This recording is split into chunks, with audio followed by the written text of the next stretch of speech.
Voyons maintenant la classe abstraite OutputStream, qui est le pendant de la classe Writer pour les flux de caractères. La classe OutputStream encode l'écriture d'octets sur des médiums de sortie, et elle fonctionne de la même façon que la classe Writer, qui fonctionne avec des flux de caractères, évidemment.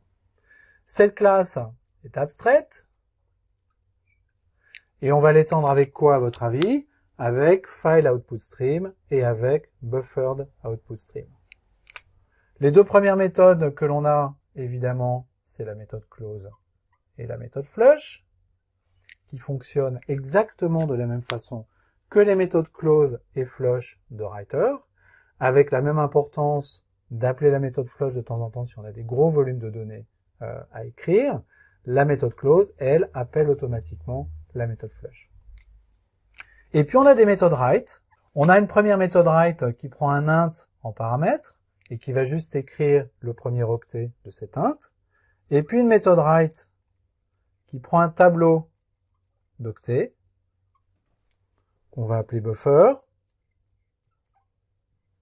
avec une deuxième version que je n'écris pas, qui prend en plus un offset et une longueur et qui va dire je veux juste écrire sur le médium de sortie de cet output stream les octets compris entre la 10e case et les 50 cases qui suivent de ce tableau.